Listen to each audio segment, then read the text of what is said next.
we rest, breathe, and find peace in His presence. I welcome you into this quiet space tonight. The light is soft. The room breathes slowly.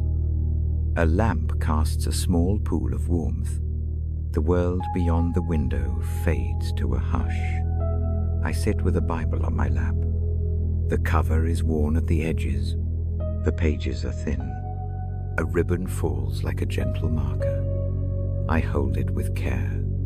I have come to read. I have come to keep watch with you for a little while. Settle where you are now. Allow the body to find a shape that feels safe. Rest the head. Loosen the shoulders. Let the hands fall heavy in the lap or by the sides. Notice the weight of the limbs. Let gravity do its quiet work. The chest moves in a steady rhythm. The breath is a simple tide. Follow it if it helps. Inhale calm. Exhale the day. No hurry is needed here. Time breathes slowly in this room. I speak in a low tone. The words are measured and plain. Each line comes like a small lamp. Listen, without trying to fix or understand everything. This time is not for solving. It is for receiving. It is for rest. The Bible rests open between us. Its pages have offered comfort for generations. Tonight, it offers the same. I do not demand answers. I offer presence. I hold the place as one who reads. You are invited to lean into the quiet. Let the eyelids soften. Let the jaw unclench. Soften the forehead. Feel the tiny muscles of the face relax. The shoulders fall away from the ears. A small ease settles along the neck. The hands relax. The fingers uncoil. The legs release into the surface beneath them. Each small loosening is a small gift. Receive them. I use the book as a quiet lamp. The words are slower than the day. Each sentence I read will be a breath. Each pause will be a space to rest. I choose passages that speak of mercy. I linger on phrases that carry hope. I avoid debate and argument. There is no need for proof tonight. The night asks only for comfort. The tone is gentle. The message is simple. You are seen. You are held. There is mercy. There may be noise beyond these walls. A distant car. A clock. Wind at the window. Let them be part of the night. They do not disturb the heart that seeks rest. Allow the sounds to weave into the background. They are small now. They are not the whole story. The presence that the words point toward is steady. It does not hurry. It does not leave. Breathe with me for a moment. Breathe in for 4 counts. Hold 1 quiet beat. Breathe out for 6. Feel that rhythm. Slow and steady. The body follows. The pulse slows. Thoughts unclench at the edges. If the mind wanders, that is natural.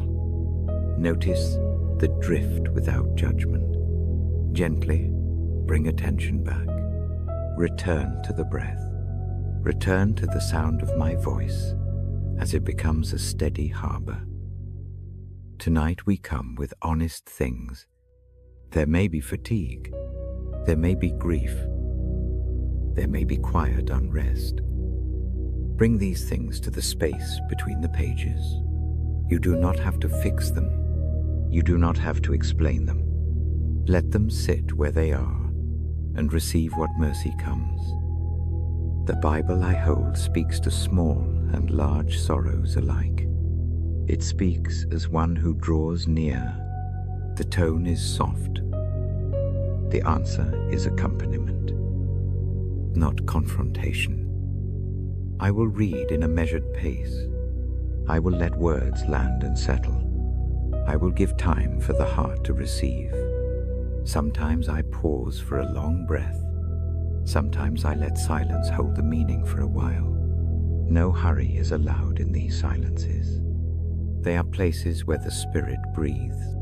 They are places where hope can take root in small and patient ways. If tears come, let them come. If a quiet smile rises, hold it. If sleep arrives, welcome it. Each response is a gift of the night. There is no tally. There is no judgment. Mercy is not measured by the size of the feeling. Mercy meets what is present. Love reaches into the ordinary. Hope settles in the small places where courage is needed. I imagine the room like a chapel made small. The furniture becomes pews. The lamp becomes a candle. The Bible becomes a simple book opened in the center. We gather not in ceremony, but in comfort. I read from this place of care. The language is plain. The images are gentle. Think of a river that flows slow and cool. Think of a hand that steadies when the footing is uncertain. These images are not distant ideas. They are small, reachable visions of mercy. There is a hush that comes when listening deeply. It is a quiet pulled around the ears. Notes of the world fall away. Noise becomes a soft background wash. In that hush, words have room to breathe. They enter softly and take up space. Allow this hush to gather now. Let it be a cloak. Let it hold whatever you carry.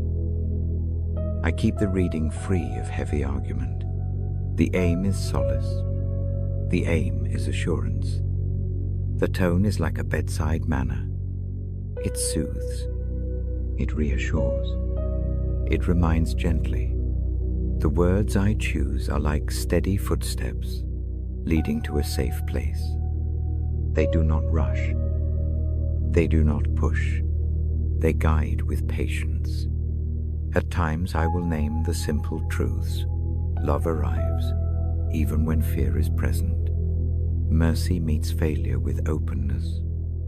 Hope can begin as a small pulse in the chest. These are not theories. They are bedside truths. They sit beside you like a lamp. They are steady when the room feels unsteady. You might wonder what to do with restless thoughts. Let them be like leaves floating on a stream. Notice each one. Then return your mind to the breath. Return it to the present sound. There is no need to chase details. This hour is generous. It is patient. It allows the heart to unclench one small degree at a time. I will read slowly enough that you can follow without strain. I will pause, so silence can do its work. I will not rush the night toward an answer. The healing that comes in such moments is often slow. It burrows quietly. It rearranges small things. It makes room for sleep. It makes room for hope to return in gentle increments. If you are lying down, feel the surface under you. Notice the points of contact. If you are seated, notice the support at your back. Let the body know the support is reliable. The hands can rest. The head can lean. The legs can be heavy. Each contact is a small reassurance. Let it be felt. I speak as one who reads these words to the bedside. The role is a humble one. It is not a performance. It is a care. It is a practice of leaning in and offering voice. My voice is not the source. It is a bridge. The source is a larger tenderness. I guide gently toward it. In that tenderness, there is room for all that you bring. There is no rush to move forward. We stay in the now. We sit with what is present, and we allow healing to do its quiet work. The book lies open. The light is steady. The breath is slow. The night holds us. When the mind tightens at the memory of a hard day, breathe into it. Name it quietly in your heart. Offer it as you would a bruise to a tender hand. Let mercy touch that place. No need to explain. No need to fix. Mercy can reach without words. Hope can form like a small seed in shaded soil. It does not demand sunlight to start. It begins in gentle darkness. If sleep comes before the reading finishes, know this: the night continues to do its work. The words still fall like rain where comfort is needed. Rest is not a sign of giving up. It is a sign of surrendering to care. Sleep is part of healing. Let it wash over you if it arrives. We will move slowly through this program. Each part is a small step. Tonight we begin with this first step. It is an invitation. It is a settling. It is a soft opening of the heart toward rest. The next passages will follow with the same steadiness. Each section is meant to cradle and to soothe. Now, when you feel ready, close the eyes if that feels safe. If not, keep them soft and lowered. I keep my hand near the page. I breathe with the rhythm we have set. The lamp holds its glow. The room keeps its hush. The book waits for the first line. I open the Bible now. My voice is low. We enter this night together. I turn the page slowly. The paper whispers under my thumb. The lamp throws a soft circle of light. I begin to read, not with sharp argument, but with plain speech. The lines move like small boats on a calm sea. A voice comes through these pages that calls for comfort. It asks that a path be made level where the heart has been uneven. High places ease. Deep hollows lift. The notion is simple. The road becomes gentle for tired feet. Imagine a path smoothed by steady hands. The journey feels lighter when the ground gives way to rest. I speak the image aloud because images help the mind unclench. Picture a desert turning green at the first rain. Picture rough stones worn into round pebbles. Mercy works like water in that way. It arrives slowly, and it shapes the hard places. It does not hurry. It does not demand a public display. It touches the inside where quiet mending happens. The words turn toward a strength that seems restful rather than loud. There is a kind of power that does not press or strain. It comes like an eagle in calm air. Wings open wide and carry. Those who grow weary find new length for their steps. Muscles loosen. The chest breathes deeper. Hope settles like a warm cloth. I guide the breath with the voice. Inhale a light that feels like dawn. Hold that soft beat. Exhale what is heavy. Let the rhythm slow the rush of thought. The page is a metronome. Each sentence becomes a measured breath. Each pause becomes a place to let the heart settle. There is a line that reminds me of being known. The maker of stars counts them and calls them by name. That image is not meant to tidy every question. It is meant to rest the soul in a fact. Nothing is too small to be noticed. If a creator counts the stars, then the small daily things count as well. The thought comforts when the night brings loneliness. It suggests that the small, quiet corners of life are not unseen. A promise follows in quiet form, where fear blooms. A hand reaches, where shame gathers. Light moves in, like a slow dawn. This is not a demand for perfection. It is an offer to be called back into a steadier space. The invitation is gentle. There is no score to keep, only the steady presence that cares. I read about an invitation to come with hunger. There is a picture of a table set, of something warm and simple, offered without price. The idea is that nourishment for the soul is not a transaction. It is a gift. One need only come and receive. The mind can imagine sitting at the edge of that table. The hands can relax. The feet can stop the restless pacing. Words return to the theme of listening. The night often needs a soft ear more than a loud answer. To listen is to allow sound to do its work. The voice of the page asks for attention that is calm and small. It asks that the listener hold fewer tasks for a while. Let care rest. Let the need to fix unlearn its urgency. Sitting quietly is itself a kind of prayer. I steer away from debate and heavy explanation. The aim is not to win an argument. The aim is to hold a lamp for the one whose eyes grow tired. There is mercy enough in the pages for small failures and large ones. Grace arrives without interrogating every choice. It receives what comes and breathes patience into the places that ache. Sometimes an image of returning appears. People come back from wandering. Roads bring them home. This return is gentle. It is not a fireworks moment. It feels like a key sliding into a familiar lock. The body exhales. The shoulders drop. The heart unclenches with a tiny, relieved sound. Home is a simple word in the quiet. It holds rest without too much explanation. I let silence come long enough to mean something. Silence is not empty.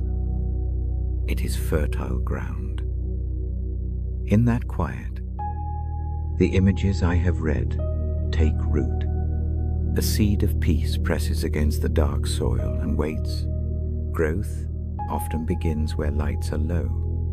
Hope can start as a whisper and then tilt toward morning. The book speaks of words that do what they intend, like rain that soaks the earth. These words do not return void. Think of a small act of kindness that seems to vanish into the day. Later, it becomes a river for another life. A single sentence offered in patience can be the root of calm. The night holds such small seeds. I linger on the thought that needing rest is not failing. Rest is a work of trust. Lying down or closing the eyes is a practice. It is a decision to allow support where striving once stood. The room takes that as a signal. The lamp does not judge. The book continues to speak in gentle lines. If memories cut like a sudden chill, name them softly in the mind. Let them be like leaves that pass on a stream. Notice each one without hauling it ashore. Return to the warm image from the page. The steady presence at the center of the book does not flee when faults appear. It waits with a patient hand. I read of the one who calls by name and claims without shame. The language is careful and tender. It does not shout from a distance.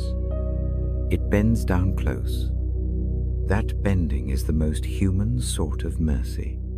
It meets the small of the back, where burdens press, and says, with no harshness, "Come." The voice is reliable. It does not vanish when the world grows loud. There are plain commands in the text, but they are soft. They invite rather than coerce. Come, seek, listen. The tone is like a parent at the bedside, not a lectern. The words do not aim to fix all wrongs in a single night. They ask for small, steady responses. Turn the attention toward what steadies. Drink from what is offered. Let the mind be shaped by gentleness. As I read, images of creation return. Seas and skies are not indifferent. They are ordered with care. That order suggests a mind that keeps watch. If the world is tended, then the small human story is included. In that keeping, the thought comforts like a warm blanket placed over shoulders that tremble. I slow the syllables even more now. Each one becomes a small bell. Each bell calls the attention back to the present moment. The lamp seems to listen as well. The room grows deeper in hush. Breathing lengthens. If sleep comes, I will lower my voice and let the pages keep murmuring. If eyes stay open, I will continue to hold the lamp and read at the same slow pace. Either way, the night is working. Mercy is doing its quiet work, whether waking or sleeping. Before I close this part, I fold the thought of hope like a small cloth and place it where it can be found in the dark. It is not a promise that removes struggle immediately. It is a steady truth that the past does not have the final word. Newness can begin in a single, patient breath. I mark the page with the ribbon. The place rests. The lamp does not go out. I ease the book closed enough to keep the night from feeling bare. There is calm in this careful pause. I will return with the next section when you are ready. For now, let the hush do its work. Let the breath lengthen. Let mercy sit beside the heart and hold it until morning comes. I turn the page and let the light rest on the letters. The paper is warm from my hand. The room keeps its hush. Tonight the passage leans toward an invitation. It reads like a small, careful knocking at the door. The knocking is gentle. The tone asks for a moment of reason, a moment of honest looking. It does not demand. It invites. A simple image comes first. Imagine a garment that has taken on the day. Stains press into the weave. The fabric holds the history of long hours. Bring that image close. Now imagine a basin of warm water. Not hot, just warm enough to loosen the edges of fatigue. A hand moves in circles. The stains begin to lift. That movement is like the offer before us, a chance to cleanse without shame. The work is not performed by harsh judgment. It happens by steady care. The idea of reasoning together feels tender in the dark. Reason here is not a lecture. It is a conversation. A voice bends down to listen and to speak without hurry. It says, "Come and let us look at this together." The words open a small space where truth can be named and met with mercy. In that space, mistakes do not become anchors. They become things that can be cleaned and set aside. I imagine the dirt turning pale and floating away. Tiny flakes drift like pale feathers. The motion is slow. The basin catches what dissolves. The hands rinse and lift. The cloth emerges lighter. The heart can imagine the same process, worry and regret, loosen under gentle tending.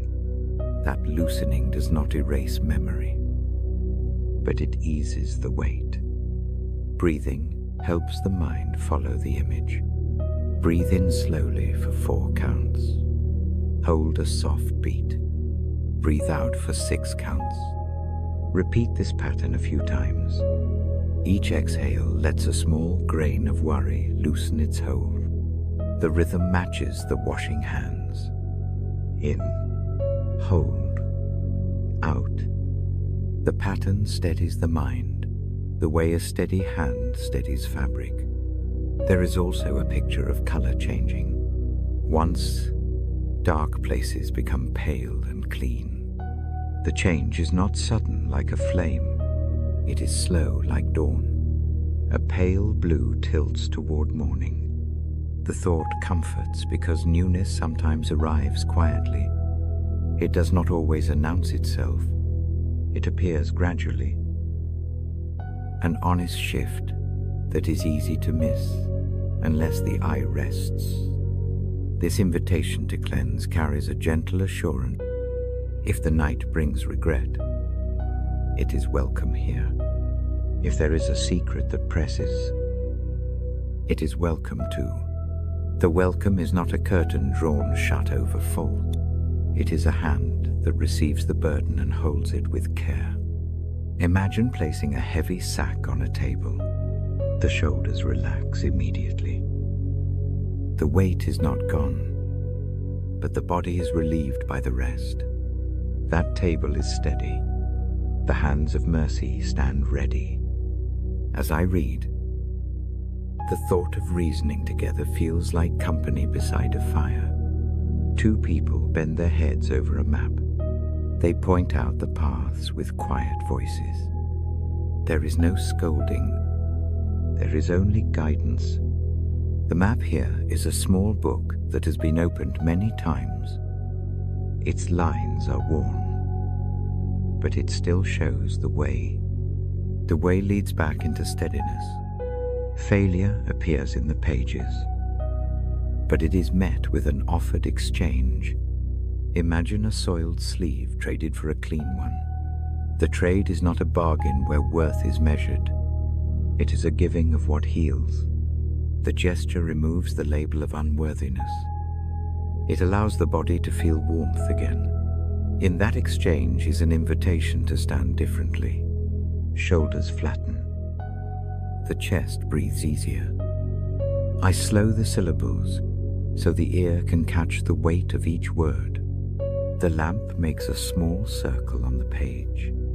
Outside, night holds its own breath.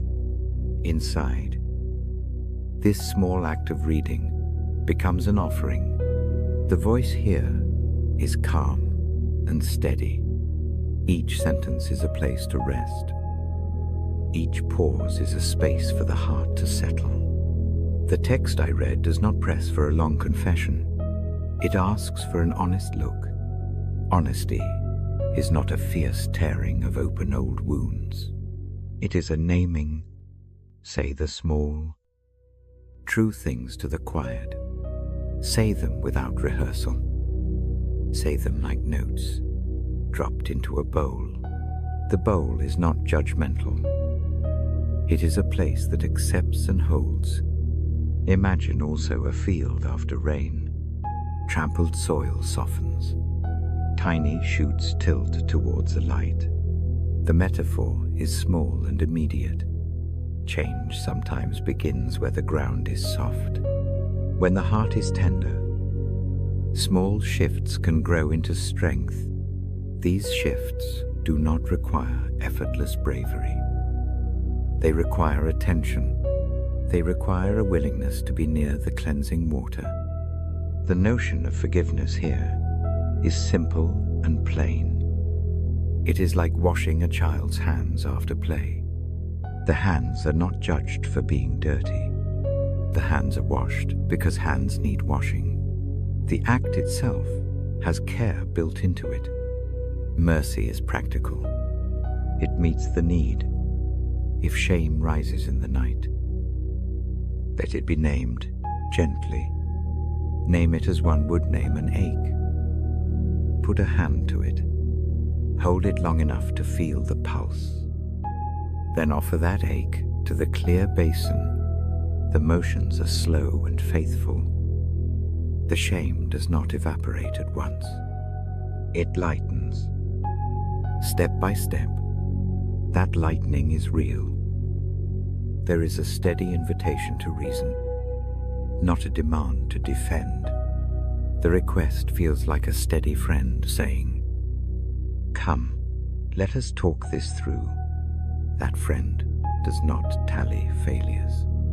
Instead, the friend offers a way to reorder the heart. The tone is kind. The posture is open. That openness makes it safe to place burdens down. In the reading, small directives appear. Come. Reason. Be willing. They arrive as soft commands. They are more like gestures than strict rules. The gestures point toward rest. They guide toward a posture of receiving rather than striving. The night grows more hospitable when the body stops arguing with its need for care. I fold the image of cleanness into a domestic scene. A towel waits on a hook. Steam rises from the basin. The towel is warm and waiting. Wrapping in that towel is an act of tender acceptance. It does not pretend the wash made everything perfect. It speaks to the ordinary grace of being cared for after toil. The towel dries the small spots of cold. It does not demand immediate vigor. It allows the body to settle. There is also a soft warning about pretending. Pretending to be clean is different from being cleaned. A pressed facade hides the real texture of the soul. The book favors honesty over polished appearance. The night asks for truth, told quietly. The telling is not theatrical. It is humble and straightforward. As the lamp flickers, the reading takes a stiller tone. The pages pause on mercy that is patient. Patience is its own kind of comfort. It does not force change. It waits and works in small ways. That slow work often lasts. It shapes the edges of the heart with steady hands. If eyes grow heavy, let them close. The images will linger like soft light behind the lids. If thoughts come, let them pass like clouds. Keep breathing the measured rhythm. In, hold, out. The breath carries the picture of hands washing away burden. With each exhale, a little more weight leaves the shoulders. I will keep this page marked. The ribbon falls neatly between the leaves. There is a small intention in the pause. The pause is not an end, but a holding place. Mercy remains present in that hold. In the morning, or in the next quiet hour, the reading will continue. Tonight, the invitation is accepted with the slow readiness of someone who lays down a load on a table and feels their back unknot a little. I close this part with a small benediction in the quiet of the room. May the image of clean hands and a warm towel rest near the heart. May reason be a gentle companion. May forgiveness feel like the basin that receives without counting. The lamp keeps its glow. The book waits. When you are ready, we will open it again. For now, let the hush and the breathing do their work. I turn the page with a careful thumb. The lamp humming is the room's only small sound. The book opens to a passage that promises new strength. The lettered lines feel like an invitation to rest in motion. I do not read to fix things. I read to hold hope plainly. Listen as I read a text that pictures soaring. It speaks of rising on strong wings. The image is quiet and immediate. Picture an eagle on a wind. The bird rests in the current and then lifts with no frantic flapping. The ascent is steady. The effort is not frantic. It is confident, because the bird does not fight the air. It waits for the updraft and then allows itself to be carried. We take that image close. Imagine lying on a hillside. The whole body relaxes into the ground. Yet there is a knowing that when the wind finds the place, rising will feel easy. Waiting is not a passive absence. It is a posture. It is a readiness that keeps the body open to lift. The limbs soften. The chest opens. A small relaxation makes room for strength that comes in its own timing. The passage also suggests running without weariness. The running is an image of steady endurance. It is not the breathless sprint. It is a paced movement along a long, level road. Each footfall is measured. Each step knows the next will follow. Picture the feet on a soft path. The stones do not cut at the ankles. The path supports the soles. Endurance here is calm. It is a slow accumulation of motion that becomes strength. There is a line about walking without fainting. That picture settles in the quiet of the room. Walking implies deliberate steps. The gait is even. The journey may be long, but it is not desperate. A companion may walk beside the traveler. That companion is steady and unhurried. The notion comforts when nights feel long. It says that the heart need not be frantic to make progress. I read these images slowly. Each phrase lands like a soft foot on a wooden floor. The room holds them. Breathe with them. Inhale like a widening wing. Hold a gentle pause. Exhale the tightness. The rhythm of breath and image matches. The breath becomes an act of waiting, not merely of survival. Waiting upon the Lord, in the tone of the text, looks like a surrender of haste. It is a decision to stop pulling at doors that are closed. It is an ease of the hands and a trust that something steadier will move. That trust is not blind. It is the small faith that the morning comes because the night does not last forever. This is not a demand for immediate rescue. It is a quiet assurance that renewal comes in its season. The mind will sometimes ask for proof in that quiet. Thoughts may press, wanting action instead of patience. If that is where the mind goes, name it briefly. Say to the thought, I see you.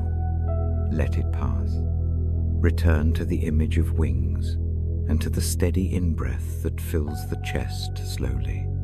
The act of noticing calms the rush enough for the waiting to be real. I imagine the body as a garden that has endured a long season. The soil is tired and holds old roots.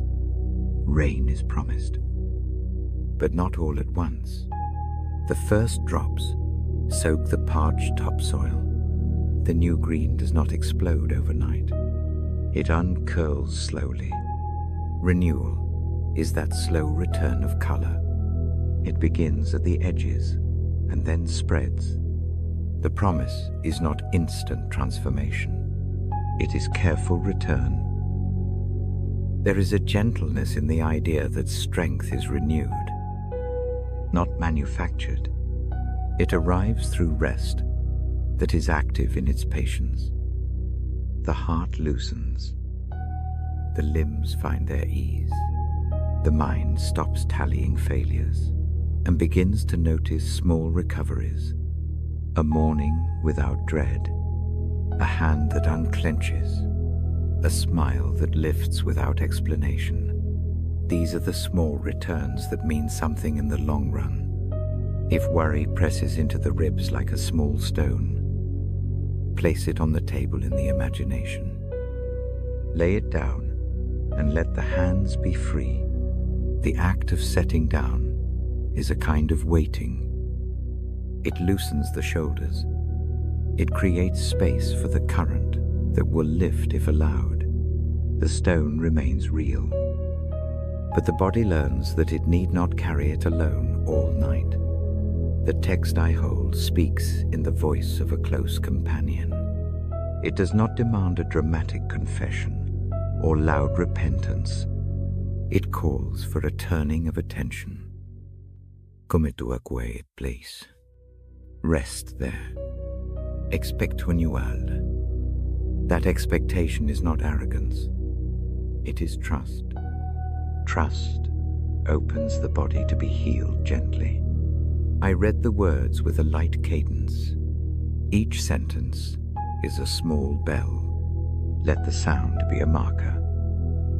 When the sentence ends, stop and feel where the breath sits. The pause is as important as the words themselves. The silence after speech is a place where the promise can settle. Allow it to do so. There is freedom in permitting weakness to be honest. The passage does not shame fatigue. It names it plainly and then offers something patient and practical in response. The response is like a long exhale after a held breath. The relief is small, but steady.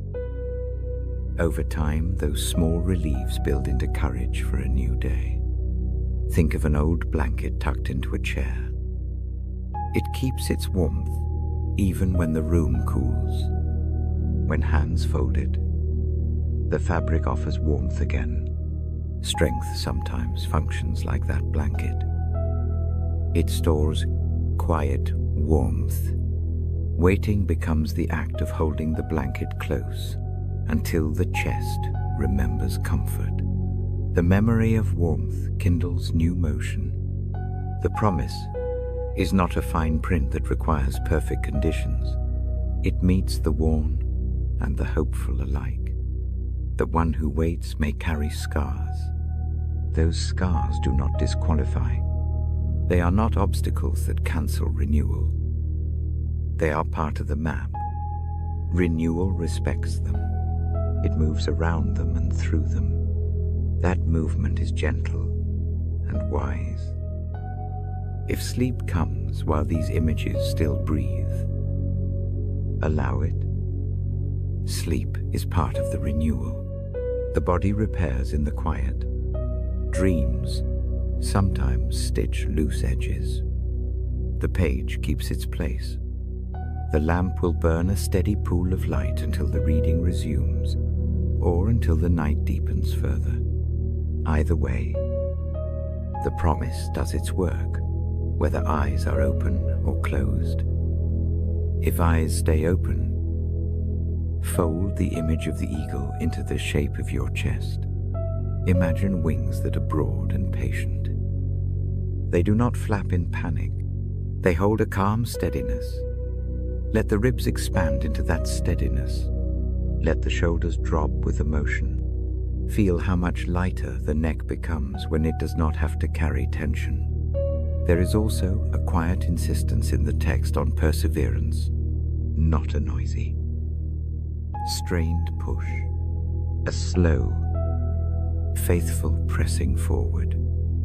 The kind of pressing that remembers storm seasons have passed before. The kind that knows there is a rhythm to the world and that human hearts can be tuned to it. The tuning takes attention and rest. I mark the passage with the ribbon. The page rests open for just a moment longer. I let the light linger on the paper. The room holds a hush like a small breath. The promise of renewal settles there. Patient and sure, it asks only for a posture of waiting that is not empty, but attentive. Before closing the book, I lay a small blessing into the space between us.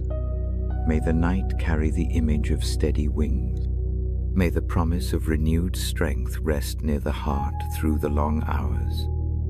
May waiting be a quiet readiness rather than a heavy pause. May hope, soft and persistent, find purchase in the chest. The lamp keeps its glow. The page waits for the next night to open again. For now, let the body become still. Let the breath keep its slow measure. Let the promise be a small light to hold on to until the morning comes. I settle the Bible in my lap and breathe with you. The page rests open, where a finger marks the line. I read slowly the thought that comes from Isaiah. I say it in plain words God remembers.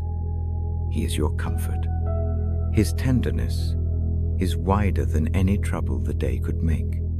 He is with you even in the silence of the night that stretches long and thin. That silence can feel sharp. It can feel like an empty room pressed close. Yet here, in that same silence, I name another thing. There is a presence like a steady hand laid across the small noise in the chest.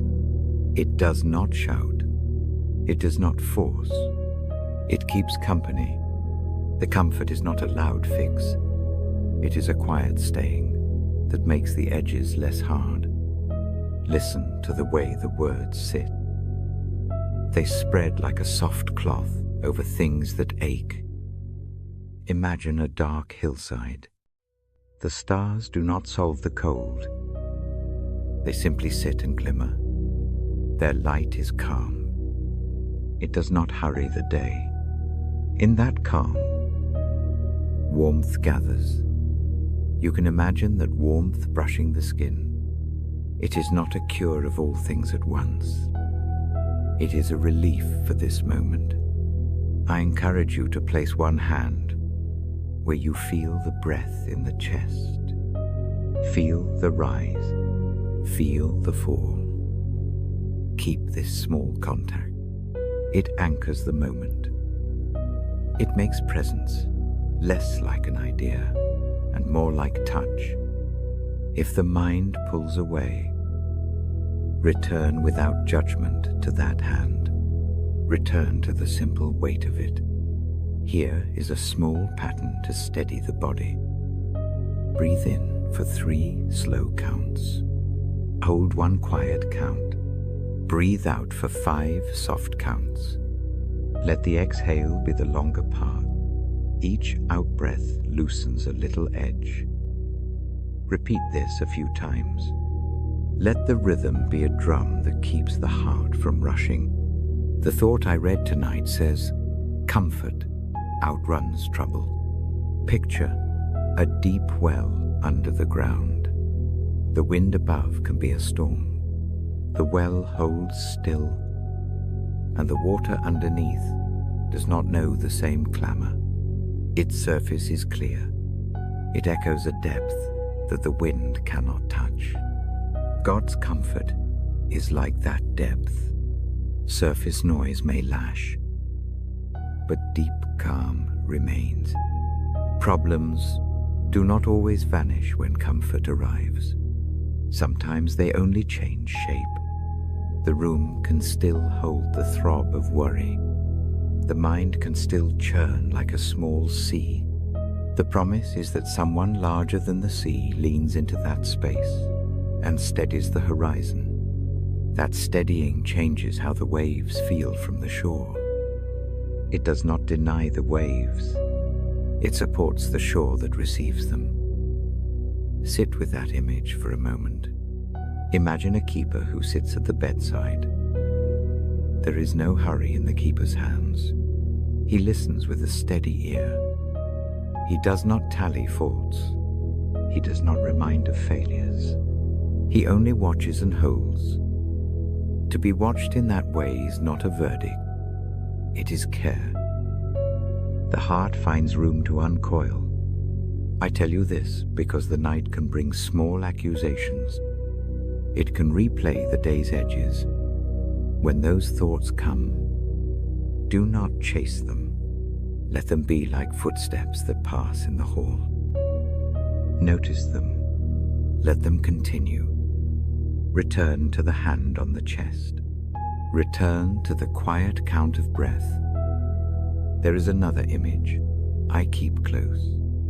Think of an old harbor. Boats have weathered many waves. They are tied to a pier that does not demand they sail. The pier simply keeps them safe. The ropes do not yank. They hold with patience. Mercy is like that pier. It does not shove the ship back into travel. It offers a steady berth. If gentleness feels strange, allow it to feel awkward. Strange can be a good doorway. A small part of the body will loosen at the first brush of kindness. Trust that small part. Let it lead. Let the rest follow slowly. The work of comfort often moves in tiny increments. It accumulates like soft rain that does not make noise but fills the ground. Sometimes your mind will ask for reasons. It will want evidence, a list to check off. In the hush of the night, I do not press you with proof. I offer what I can hold in my voice, assurance that you are not alone. The evidence is not loud. It is a steady story that repeats itself in gentle acts. Often it shows up as a small easing, a breath that carries less weight, a shoulder that falls away from the ear. If shame tempts you to keep the lid on what you feel, imagine setting a lantern on the table. The light does not expose for disgrace. It simply allows you to see what is already there. Under that light, knots relax. The eyes find their line. A task that seemed impossible becomes a single step. This is the kind of seeing that mercy offers. It is practical and kind. I remember a quiet evening when the city hummed beyond my window. I felt small and blunt. I opened a page and let my eyes rest on words about comfort. I did not find an argument. I found presence. That presence stayed with me into the night. I slept with the image of someone who did not leave at midnight. I share that memory not to make a promise you must prove. I share it because small witnesses matter in long nights. Allow your body to settle more deeply. Now, find a place where bones meet mattress or chair. Let the places of contact hold you. Notice any tension in the jaw or in the belly. Imagine that tension as a tight knot. Picture the knot loosening like a shoelace untying. The motion is slow. It does not snap. It eases. The relaxation moves outward from the knot. God's comfort surpasses earthly trouble in the sense that it holds a wider view. A hand can hold both the small ache and the larger story at once. It does not pretend pain is absent. It promises a company that endures beyond the moment. Think of a long road and a companion walking with a lamp. The lamp does not carry away the distance.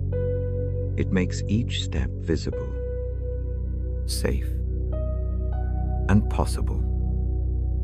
If sleep comes before the reading finishes, let it come. Sleep is part of the comfort. It is not a failure. It is a surrender to care. The breaths will continue to slow. The presence I have named will not stop because eyes close. The keeper at the bedside continues to watch. The lamp of kindness stays lit in the margin of the mind. If wakefulness remains, hold the thought of being accompanied. Place both hands over the heart. Feel the pulse like a steady drum. Each beat is a small assurance. The rhythm is a conversation that does not require words. Allow it to be a proof of being alive and held. I will not push you to sums or answers. Tonight is for quiet tending. The scriptures I read sit like a field left to winter. Under the frost, life rests and gathers strength. The promise is not immediate bloom. It is patient return. In the morning, or in the next calm hour, green will appear. For now, permit the rest. As I mark the page, I do it with care.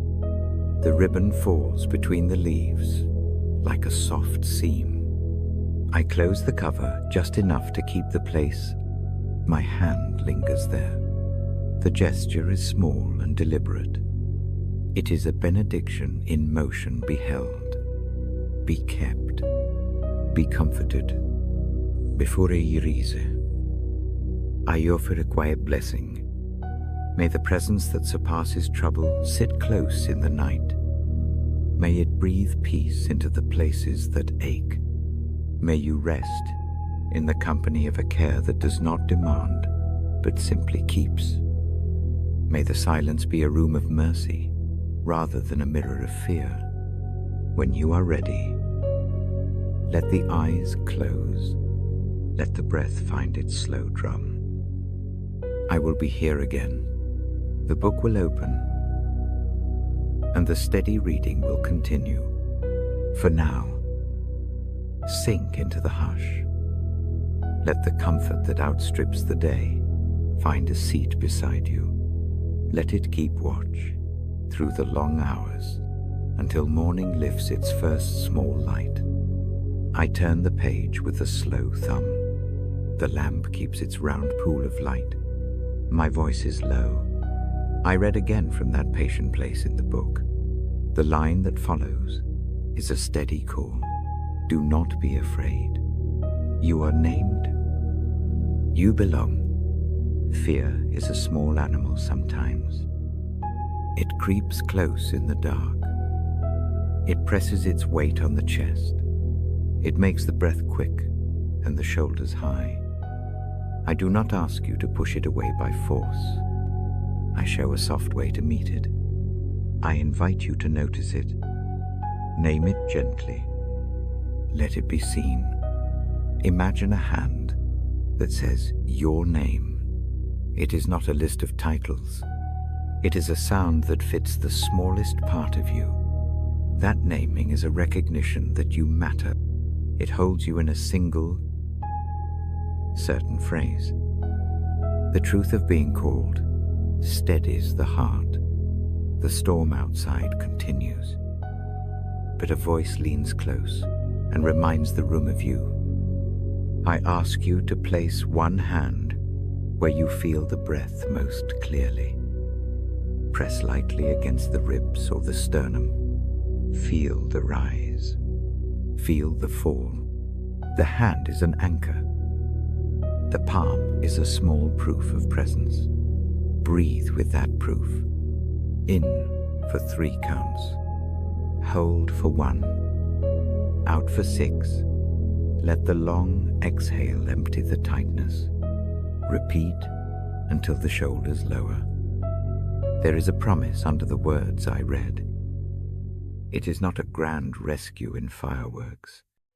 It is a quiet ownership, like a quilt folded at the foot of the bed. When someone takes a thing and calls it theirs, carry follows.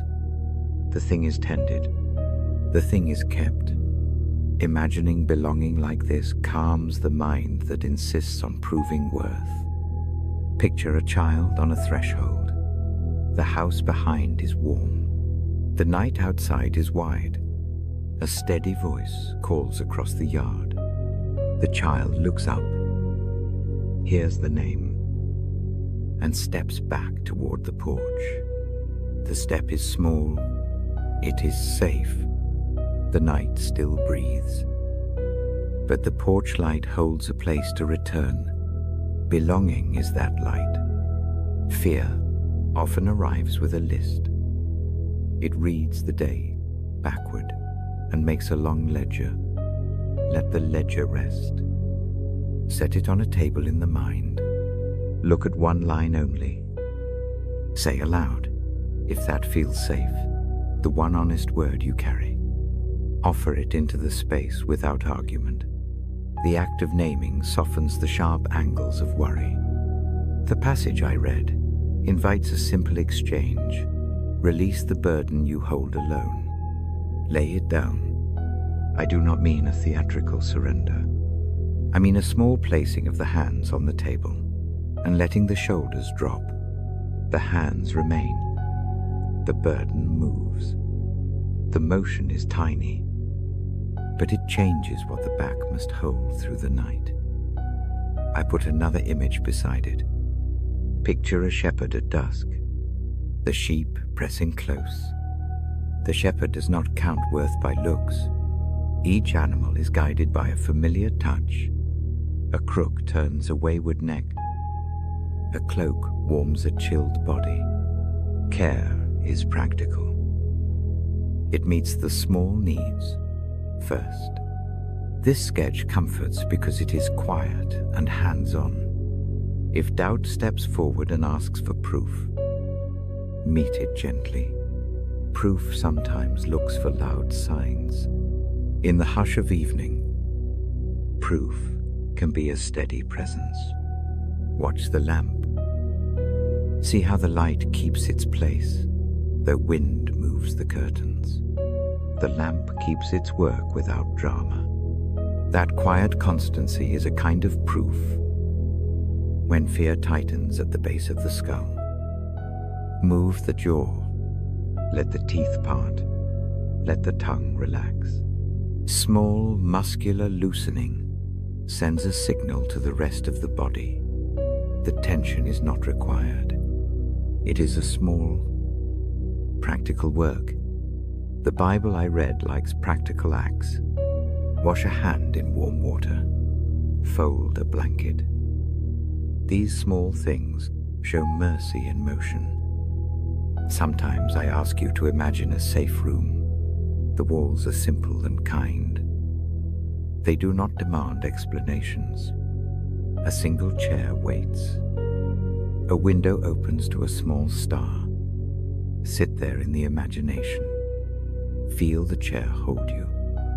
Let the window remind you the world is wide beyond the worry.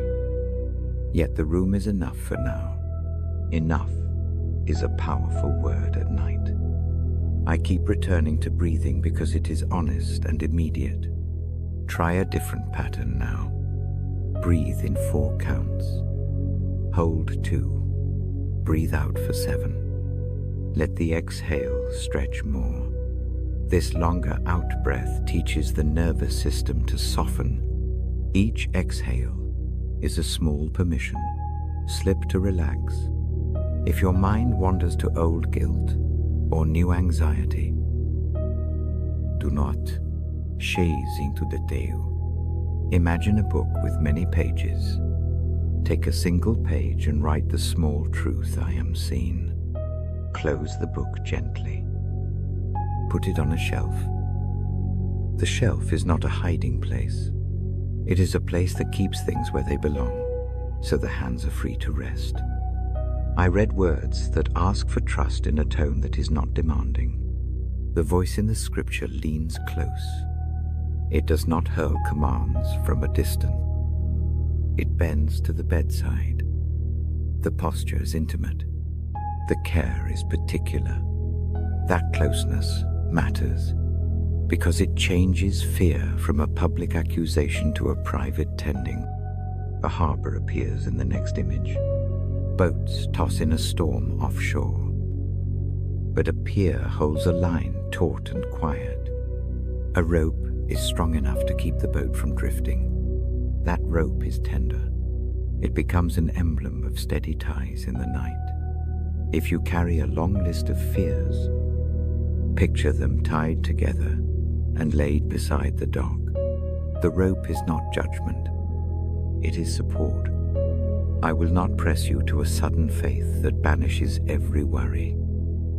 The book I keep does not promise instant erasure. It offers a companion who stays when the issues are messy. The presence waits through the night. That waiting is the work of love. It does not hurry the human heart. It accompanies it. If tears come now, let them. They are not failures. They are a way the body moves tension out. If a small, quiet smile comes instead, hold it. The smile is a witness that the night admits softness. Both tears and smiles are acceptable. Both are held by the same hand I have been naming. Imagine being carried for a short stretch, not forever, just the part where steps fail. A shoulder lifts, a back straightens. The act is gentle and brief. Being carried is not shameful. It is practical. It allows the muscles to rest and remember how to stand again. Let the thought of being carried rest like a warm cloth over a tired shoulder. There is a reassurance tucked in the text that fear is not the final word. The narrative of the day does not crown the night. The night is not the judge. A larger story threads through both. It is patient and wide. It gathers small moments and arranges them into care. That perspective does not erase pain, but it gives a new frame to hold it. I close this part with a simple practice. Put one hand over your heart and the other on the belly. Breathe slowly. Feel both places move. Whisper nothing. Just count the breaths until the thought of fear loses its edge. The body will follow the breathing. The heart will echo the calm. The night will keep its slow work. I mark the page with a ribbon and let the paper rest. The lamp remains. The room stays quiet. I pause in this small place between words and the world. When you are ready, we will open the book again. For now, rest with the knowing that you are named. You are held, and you are kept through the long hours. Let that keep your shoulders soft and your breath long until morning. I turn the page and settle the Bible back into my lap. The lamp keeps its small circle of light. The room listens. The word at the top of the page reads like a gentle promise forgiveness. Through understanding, I read that line and let it sit between us. The phrase opens like a window. Forgiveness is not sudden. It often arrives like a slow season. It looks less like fireworks and more like thawing. I do not mean forgetting. I mean learning the shape of a thing until the sharp edges feel smaller. Understanding is the hand that eases the hurt. It does not excuse harm. It explains the context that created it. In that explanation, mercy finds room to move. Picture a garden gate. It is scratched and weathered. Someone passed through it in a hurry. The latch got bent. The gate does not lock easily. No. Stand with me beside the gate for a while. Look where the metal bent. See the handprints on the wood. Notice the footprints in the path beyond. The gate's damage tells a story. That story holds small details. Knowing the details changes the way the gate appears. It does not make the damage vanish, but it changes the voice used to name it. Understanding means learning the story behind the action. When anger or hurt comes, the mind often wants a quick verdict, but a verdict hurts as a closing. Understanding opens. Imagine untying a knot in a rope. If the fingers yank, the knot tightens. If the fingers trace the loops and loosen one by one, The knot softens and gives. Forgiveness works like that, tracing. It is tender, patient, and very practical. Let the breath follow this image. Inhale calmly for 3 counts. Hold 1 soft beat. Exhale for 6. Repeat that rhythm. With each exhale, let 1 small jag of anger ease its grip. The rhythm moves like hands at work. Slow motion untangles the tight places. Forgiveness toward others often begins with quietly seeing. Picture a child on a street corner, small and shivering. Behind the child, a life has shaped panic and need. The action that hurt may have come from fear or from a long series of bad nights. Seeing that does not change what happened. It changes the posture toward it. The gaze softens. A different question comes: what wounded this person so that they could wound another? Understanding asks for a story, not a sentence. There is room for forgiveness of self in this same way. Guilt tightens the shoulders and colors the night. It becomes a small, persiste drame. To forgive oneself is to sit quietly and name the limit. It is to admit fatigue. It is to confess the small ways strength ran out. That confession is not a long speech for punishment. It is a brief, honest accounting. From there, mercy can enter. Picture an old tree with many rings. Some rings hold drought, some hold growth. The tree is whole because the rings tell the truth of the season. The truth does not disqualify the tree. It explains the pattern of life. When shame presses, do a small practice. Take a quiet breath.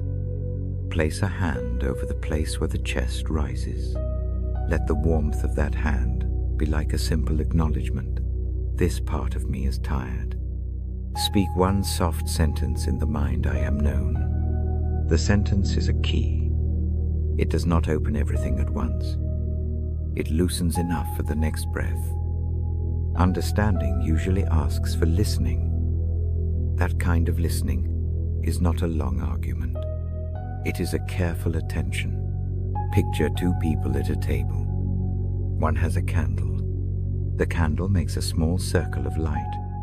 They take turns telling the small facts of the day. No flourish, no defense. Just the plain detail of events. The act of telling becomes a slow clearing.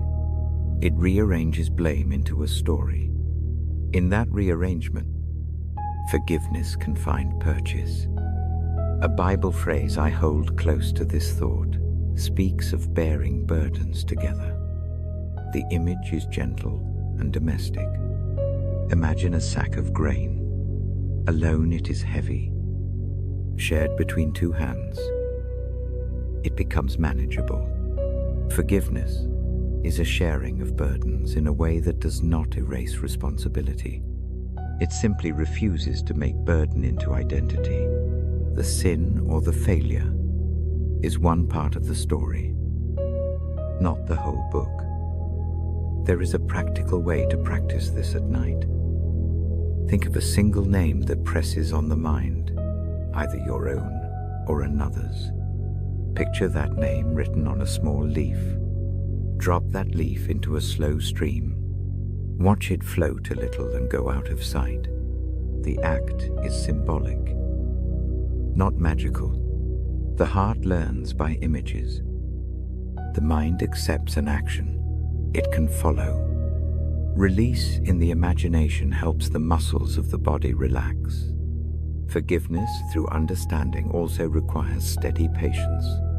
It is a long stitch rather than a sudden seam. Do not expect it all tonight. Relief may come as a slow easing in the jaw. A small clearing in the chest may appear after several breaths. These are real. They count. Allow them to be slow and patient. The night practices small returns. If anger is of faces, do not take it as failure. Anger is a signal. It points. Follow it gently. Ask what the anger is guarding. Often the answer will be fear, grief, or a sense of being diminished. Understanding these roots is like tracing a culprit back to a different culprit. The original harm shifts into a more human place. When the place is human, mercy can be directed there. Mercy is more able to work on a person than on a mystery. The text I read does not promise instant transformation. It speaks instead of a steady companion who listens to what is true. The companion does not flinch at failures. The companion keeps watch through the small nights. That watching is a kind of forgiveness already. To be watched tenderly is often the start of forgiving oneself and another. There is a gentle exercise for forgiving those who cannot be seen. Many wounds come from faces now absent. For such names, imagine placing a small pebble on a riverbank. Give the pebble a brief name. Leave it there. Walk away slowly without picking it up. The act trains the hands to let go. It trains the feet to set down and step forward. When forgiveness rests on understanding, it remains realistic. It does not pretend harm did not happen. It remembers clearly and learns new ways to live anyway. The remembering is like keeping a scar. A scar can be admired for its resilience and not defined by the pain that made it. A scar tells a story of survival. The story is honest and full of room for compassion. Another small breath pattern might help here. Breathe in for 4 counts. Hold for 2. Breathe out for 8. The exhale stretches longer than the in-breath. Let that longer out-breath be like an offering.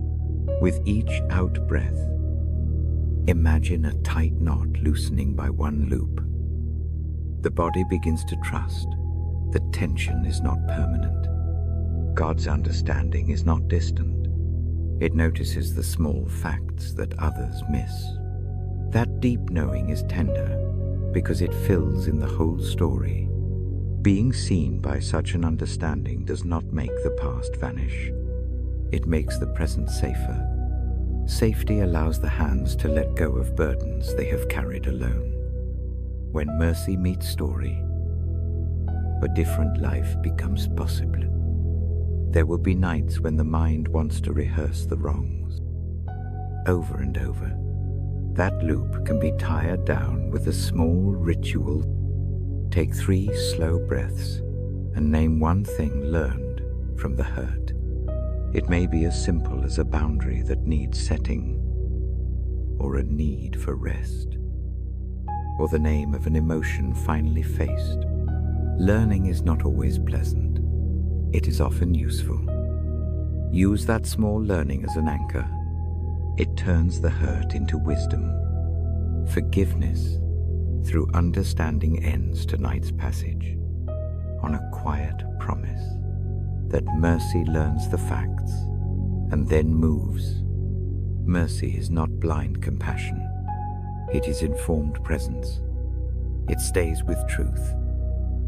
And it also makes room for repair. The repair is slow. It is tender. It is possible. I mark the page with the ribbon. The lamp pools light on the leaves for a moment longer. The room keeps its hush. Lay the head back if that feels safe. Let the breath fold into the measured patterns.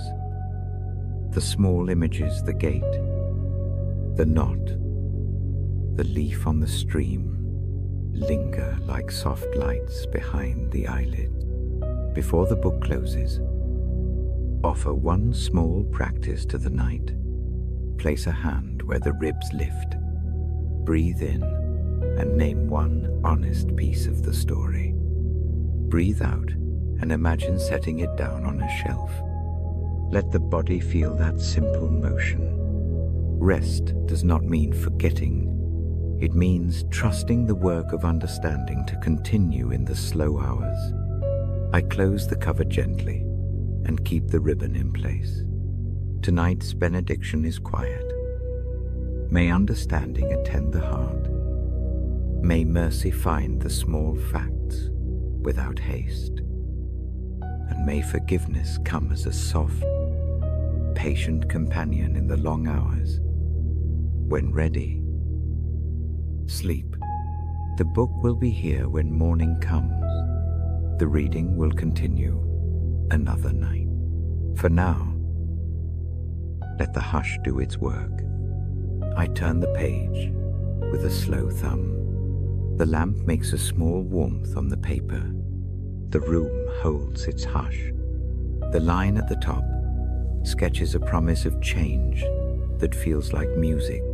I read it as an image, not a lecture. The world itself rejoices. The hills lift their voices. Rivers clap their hands. Even stones know how to sing. I slow my voice more than usual. Each word falls like a small bell. The sound is light and clear. Listen with the ear you use to notice rain on a tin roof. Let the picture build quietly in the mind. Imagine a morning that arrives without hurry. The sky is the color of new linen. Trees that were once bowed stand upright. Their branches move as if waking from a long sleep. Leaves lift and turn. The motion is not frantic. It is the simple work of a thing remembering its purpose. In that remembering there is joy. I picture a meadow where long silence used to sit. Now the grasses sway in slow music. The motion is easy. Small flowers open like hands. They do not burst. They unfold kindly. The sound is soft. It is like a choir that has never sung loudly, but carries a steady tune. This is the kind of joy that grows without demand. There is a small, steady peace in the image. Mountains that seemed stern now tilt their faces towards the sun. Their slopes breathe out a color that is warmer than before. They do not change their shape in a dramatic way. They simply allow a sound of praise to pass over them. The praise is not loud. It is a kind of contentment that moves a slow, sure current beside it. I ask you to rest a hand over the heart. Now, feel the rise. Feel the fall. Let that motion match the world I have painted. The breath is gentle. Breathe in a quiet that almost fits the shape of a smile. Hold the small stillness. Exhale slowly and let the picture sink deeper into the body. Joy here is not a command to be cheerful. It is a gradual rearranging. Think of a room you have kept in shadow for years. A soft light is moved across the floor. Dust motes turn into a small constellation. The furniture seems cleaner because someone has opened a window. The room does not become new overnight. It becomes available to new things. The text suggests that creation itself responds when mercy moves. The earth seems to remember how to dance. That motion is not meant to erase sorrow. It sits beside sorrow and changes the distance between pain and praise. Imagine grief at the corner of a field. In time, green begins to fringe its edges. The fringe does not deny the corner.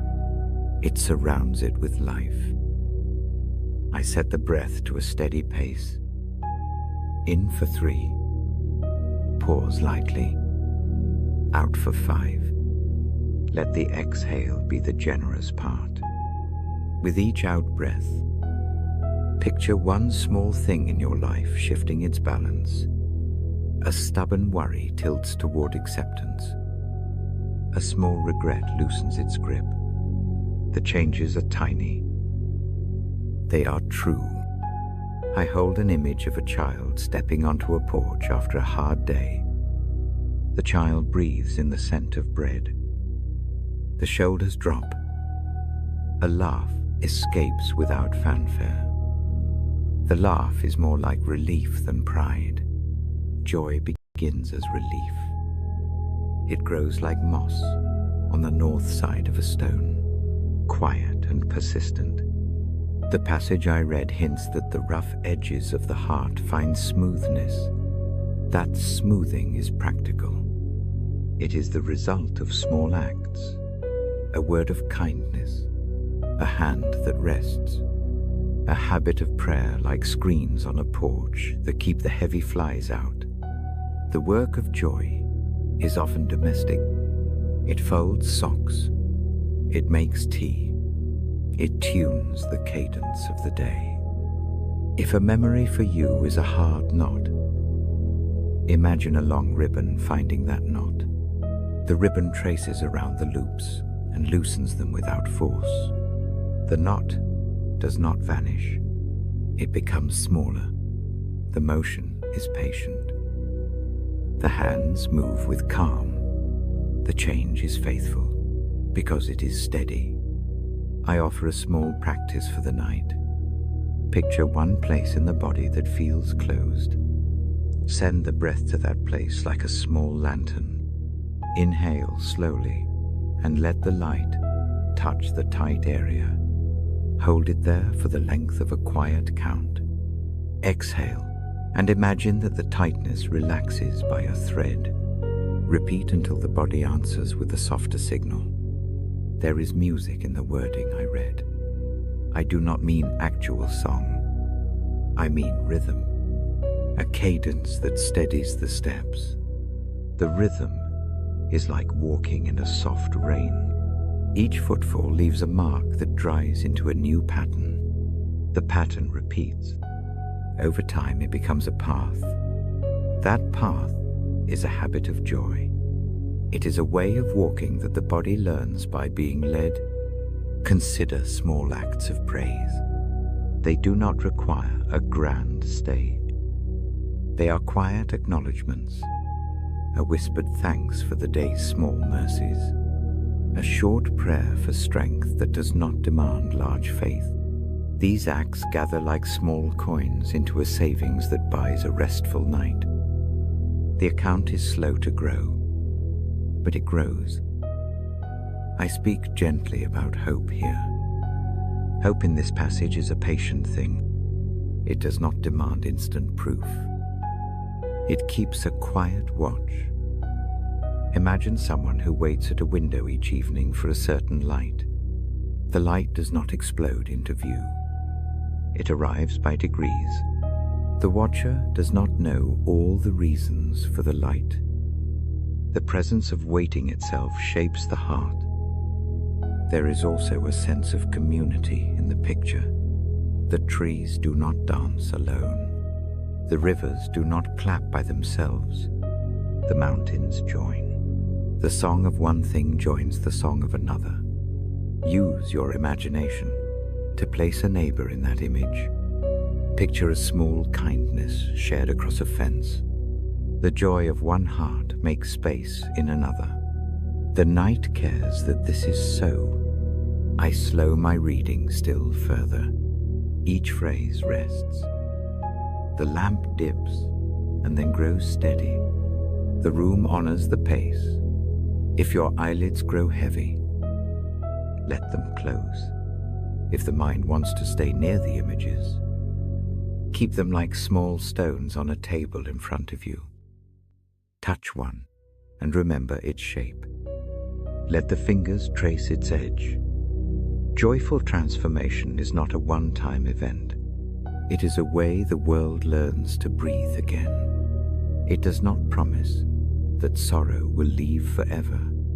It promises that sorrow will have company. It promises that the company will be gentle, and that, in the presence of that company, the heavy things do not sit alone. Imagine a night where the moonlight makes a path on water. The path is slow and silver. The feet of memory walk that path and find that each step leaves a small blossom behind. The blossom is not a miracle. It is a sign that the walk is gentle and that the traveler is not alone. Allow that image to rest.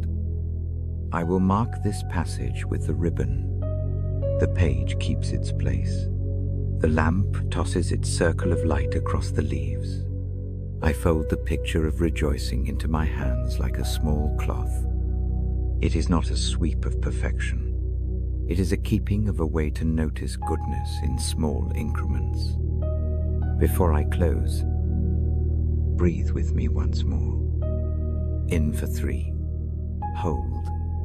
Out for 6.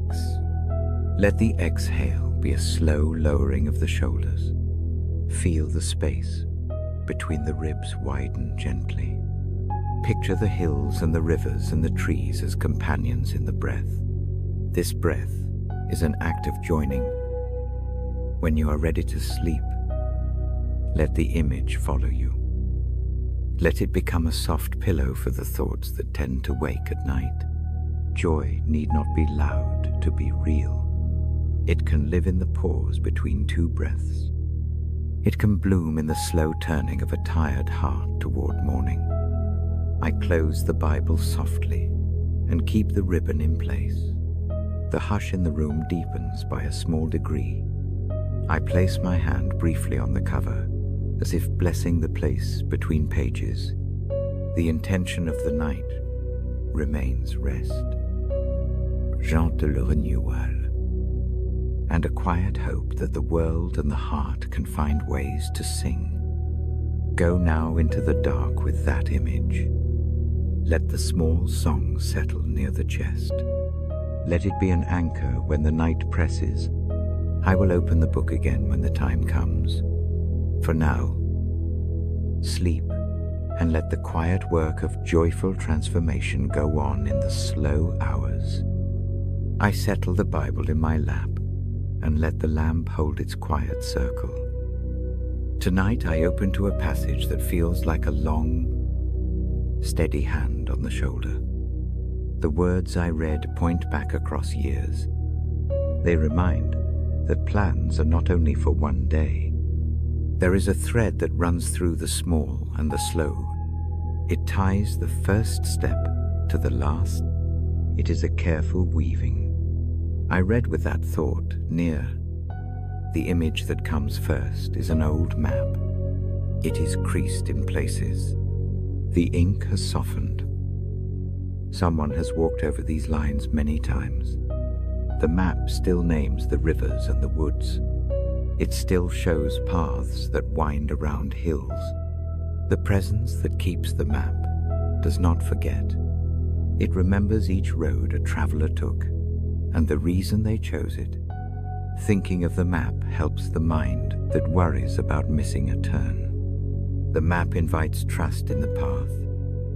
Even when the way ahead is low and not fully lit, I speak the verse's quiet promise in plain words. The keeper of the road remembers. He remembers the child and the elder. He remembers the times of quick faith and the long seasons of doubt. The memory is not a ledger that counts faults. It is a memory that holds a life whole. Imagine someone who knows the details of your days, not to shame, not to weigh, but to stay near. Breathe with me now. In for 3. Hold 1 soft beat. Out for 5. Each out-breath releases a small worry. Let that release be an offering. The body answers the rhythm. The chest eases. The mind can follow. There is an image of a gardener who tends a long row of plants from one season to the next. hands are in the soil often. The gardener remembers which seed was planted in which plot. He knows which corner needs more shade and which needs more water. He does not forget a single seed, because the work is a long habit. God's plans hold that sort of tending. They are not sudden. They are careful and continuous. That steadiness comforts when the future looks like a blank field. I place another picture beside it. Consider an old house with a deep cellar. The cellar stores jars of preserves. Jars are labeled with dates and small notes written in a steady hand. In winter, the stored food is a quiet proof that the summer's work was not wasted. Memory is like that cellar. Plans that were set in motion long ago can be drawn upon now. The heart can find sustenance in what was once planted. Do not mistake remembering for controlling. Memory is not a machine that forces each piece to fall into place on command. It is more like a tapestry. Threads cross. Some knots hold tight, others loosen with time. The tapestry's pattern still has meaning. Even as colors soften, seeing the pattern helps the hands that are new to it. The knowledge of a greater design lowers the urgency of the fingers. When worry asks whether a life still fits into any plan, imagine a voice that calls your name across a field. The call is not hurried. It is not a demand for explanation. It is an assurance that the one who remembers knows you by name. That knowing makes the road less anonymous. Crowded nights feel thinner when a voice remembers the small things that matter to you. There is comfort in the fact that plans extend into old age. The passage I read speaks of carrying through all of life. It is not a promise that the road will be free of stones. It is a promise of company on the road. Picture an old pair of shoes that have seen many miles. They are scuffed and softened. Someone still ties their laces. The act of tying is not only for young feet, it is for every foot that walks. Age does not exclude being known or being guided. Rest the hands on the body now. One on the heart, one on the belly. Feel the warmth where the hands lie. That warmth is a small proof of presence. When the mind asks whether the future matters, let the hands speak quietly. I am here now. The immediate fact of being seen anchors the thought that plans continue into whatever comes next. I choose a slow breath again. Inhale 4 counts. Hold 2. Exhale 7. Let the exhale stretch longer. The longer release is a way of practicing trust. It is not blind trust. It is a small rehearsal. The body learns to let go a bit more with each cycle.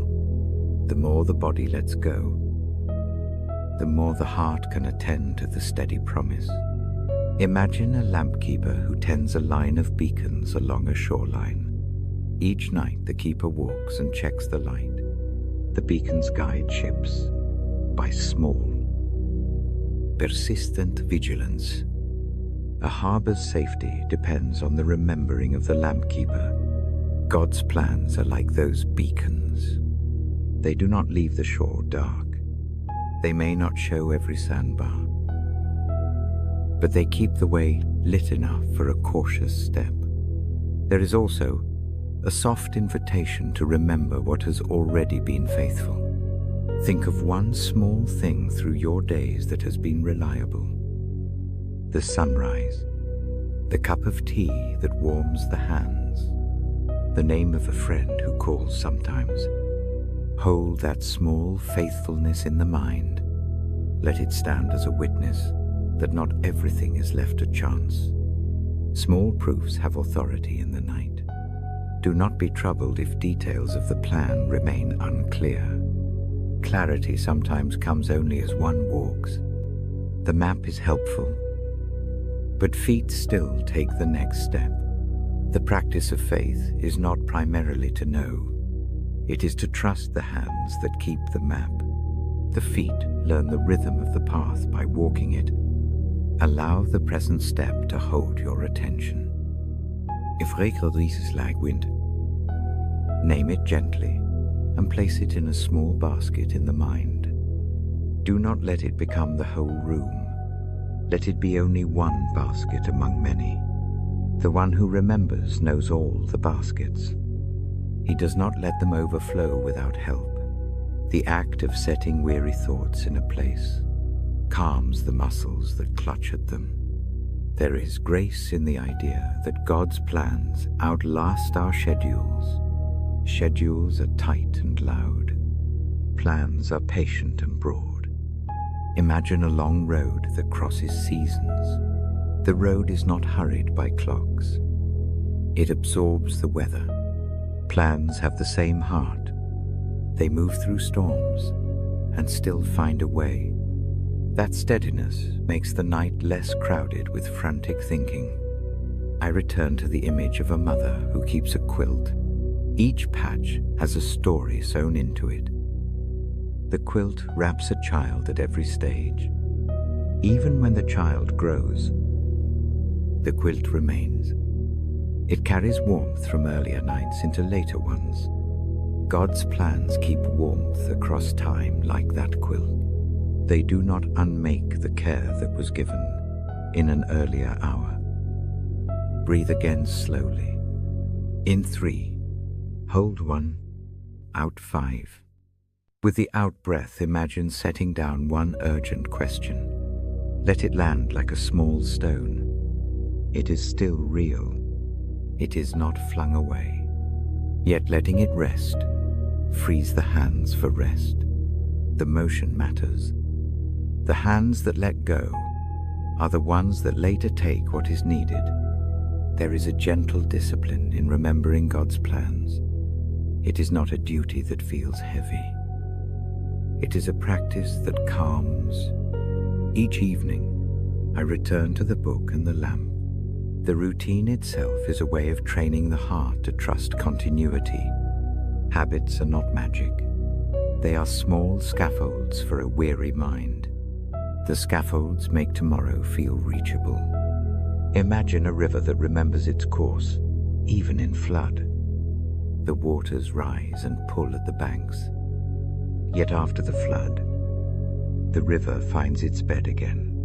The land bears signs of the storm, but the course is familiar.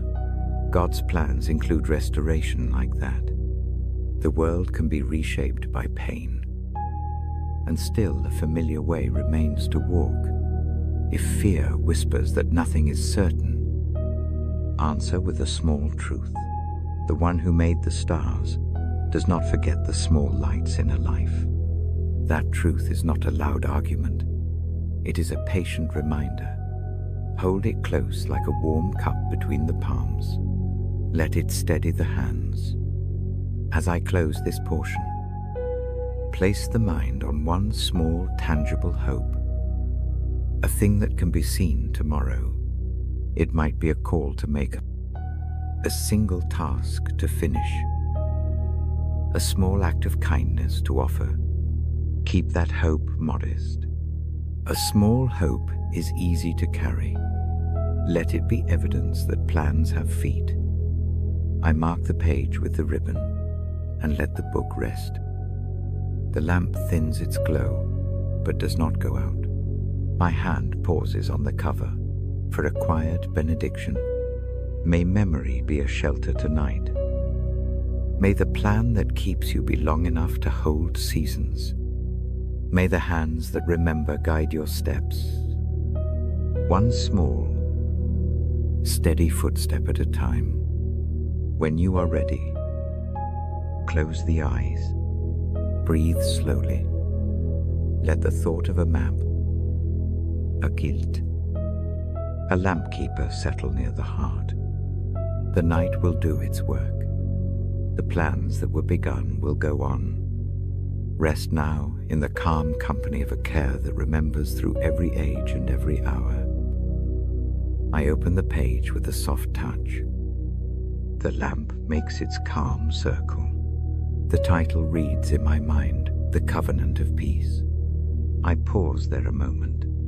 The phrase feels like a hand laid gently over a restless place. The words I bring are not cold law. They are a steady promise. Mountains may tremble, hills may shift, yet the promise stands like a deep root. It is not loud. It is very sure. I say that because the night sometimes turns small worries into roaring things. The promise quiets them without shouting. Place a hand over your chest now. Feel the rise and fall. Let the hand be an anchor. Breathe in slowly for 3 counts. Hold a soft beat. Breathe out for 6. With each out-breath, imagine a thread loosening from a tight knot. The knot may not disappear at once. It need not. The motion of release begins here. I picture a covenant as something made by hands. Imagine 2 hands tying a ribbon on a young sapling. The ribbon is not a leash. It is a pledge to stay near. It marks the place where care will come. The ribbon end flutters in the slow wind. That flutter is an assurance that someone remembers. The care remains even when seasons are harsh. Peace in this passage is not merely absence of noise. It is a presence that fills the small spaces. Picture a room that has been cleaned. There is still residue of dust in corners. The room is not perfect. It is quieter in a way that invites sitting. The peace feels like that. It does not erase scars. It creates a place where scars do not dominate the view. Think of a stone bridge over a wide river. The water below can grow wild. The bridge keeps its line. People cross it in storms and in calm. The covenant is like that bridge. The river's mood does not dictate whether the bridge stays. It remains as a steady path for the feet that need to cross. If thoughts press at the edges, let them come and pass like birds across the window. Notice them without grabbing. Return attention to the breath. In for 3. Hold 1. Out for 6. The breath steadies the listening. The lamp by the Bible is patient. It does not demand performance. It only keeps its glow. There is a tenderness in the idea of being held across time. The covenant stretches through chapters of life. It does not come for one season and leave in the next. Imagine a gardener who returns to the same plot year after year. She knows the soil's habits. She tends where frost hits hard. She plants with a view to the long haul. The promise I read tonight keeps the same long view. I reach for another image. Picture an old letter bound in twine. The ink has faded, but the words inside still carry warmth. Someone wrote and sealed a vow long ago. The seal is not brittle. It keeps. The letter continues to mean what it meant in the hand that wrote it. That is the kind of promise I want you to rest in, slow, faithful, resistant to time. When fear says that nothing is sure, answer with a small fact: you are remembered, not as a number in a ledger, remembered with names, with particularities, with the small details of days. The one who keeps this promise knows the weight of your breath and the sound of your small, private sighs. That knowledge bears weight. It steadies the night. There is a practical move to try now. Place both hands where you feel the pulse most clearly. one on the chest, one on the belly. Match breathing to the pulse. Inhale with the pulse. Hold once. Exhale until the pulse slows a touch. Repeat a few times. The body will learn that the heart's measure and the breath can share a steady rhythm. That rhythm is a small covenant you can keep with yourself. The covenant of peace carries mercy in its seam. Mercy does not erase history. It meets it and makes a refuge. Imagine a small house on a cliff. Wind tears at the shutters sometimes. The roof bears marks from old storms. Still, inside, a table holds fresh bread, and a lamp burns by the window. That inside is the place mercy offers. It does not pretend the storm never happened. It simply keeps a hearth against it. Sometimes, peace arrives as a decision. I picture a person at a bedside, choosing to stay quiet when anger asks for a reply. Quiet is not weakness. It is the choosing of a different path. The covenant supports these small decisions. It does not require boldness. It honors the tiny, patient acts that stitch a life back together. If the night brings sadness that feels wide as the sea, imagine stepping into a boat with a reliable hand at the oar. You do not have to row alone. The one who promised peace rows with you, or lends strength when your arms fail. The motion of the water does not disappear, but the company changes the journey. In company, the heavy water feels crossable. I speak slowly now, letting the syllables be few. Each phrase is a small bell. Hear them close to the ear. Peace is often a low sound.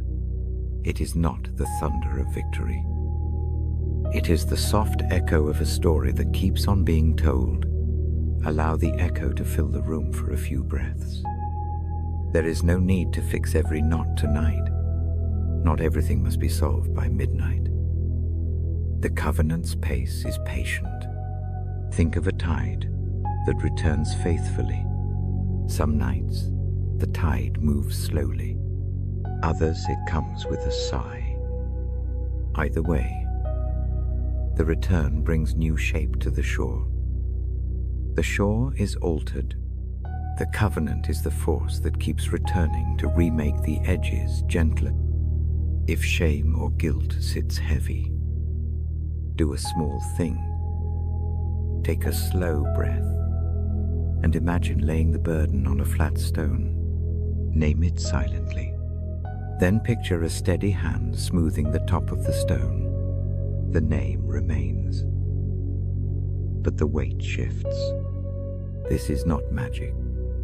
It is a practice. Repeating it loosens the shoulders enough to rest. Peace also gives permission to be small sometimes. The covenant does not demand constant productivity. It allows for quiet hours. Imagine a night where the lamp is enough and the tasks are few. The very act of permission is a balm. Let this permission rest as an honest line on the day's ledger tonight. Rest. There is a community in this promise. It touches more than a single life. Think of trees in a grove whose roots tangle beneath the earth. Each tree catches rain. The roots share the water. A covenant's peace is like that underground sharing. The life you live is not isolated. It is part of a network of care that reaches beyond the immediate. Breathe again with me. In for 3. Hold 1. Out for 7. Let the exhale be generous. With each out-breath, imagine a thin strand of worry unwinding like thread from a spool. The spool does not empty all at once. It gives up one small length. Now, That length is enough. I mark this thought with a small image to carry to sleep. Picture a simple olive branch laid on a pillow. The branch is not ornate. It is modest and green. It smells faintly of earth. It is a token place to remember that peace has been promised and kept before. Let that quiet token be the last thing your mind touches before sleep. As I close the book for this part, my hand stays for a moment on the cover. The ribbon lies between pages like a soft seam. I do not hurry from this room. The lamp remains. The hush deepens. The covenant I read about is not an abstract thing. It is a steady hand at the shoulder, a seam that mends slowly, a map kept with attention, a lamp that a keeper checks each night. Rest if you need to. Sleep if it comes. If wakefulness remains, keep the image of the ribbon and the olive branch near. Let them be small proofs. Tomorrow holds other steps and new mercies. Tonight, the covenant of peace is a simple promise stitched into the fabric of the hours. I fold the page closed gently. The book waits where it lies. The lamp keeps its soft circle. My voice grows softer still. May this promise rest in the chest like a slow, steady drum. May peace find its place in the small rooms of the night. When you are ready, let the breath lengthen and the shoulders fall. I will open the book again when the hour comes. For now, be yet, be held, be at peace. I turn the page slowly. The paper breathes under my fingers. The lamp makes a small pool of light. Shadows gather at the edges of the room. I read the line from Isaiah like a small command to wake arise. Shine. The words feel like a tiny flame stirred to life. Darkness sits in places a lamp cannot reach. It hides in long afternoons. It hides in nights that stretch. It hides inside names that are hard to say out loud. I do not pretend the dark is not real. I only name another thing. Light finds its way even into the parts that feel stubbornly closed. Keep the breath slow with me. In for 3. Hold 1 light beat. Out for 5. The exhale makes room. With each out-breath, imagine a small glow moving from the chest outward. It does not rush. It walks softly across the skin. Picture a single candle first. It stands steady on a table. At first, it looks too small to matter. The room is large. The corners are deep. Yet the candle makes a line. It draws a path along the table. Dust in the beam becomes little motes of gold. The candle does not banish night all at once. It changes the way the eye reads the room. That change is enough. Now imagine that the candle is placed in an open window. The glass is cool. The night air touches the flame and does not put it out. The light breathes and leans out. It touches the sill, then the porch, then the street.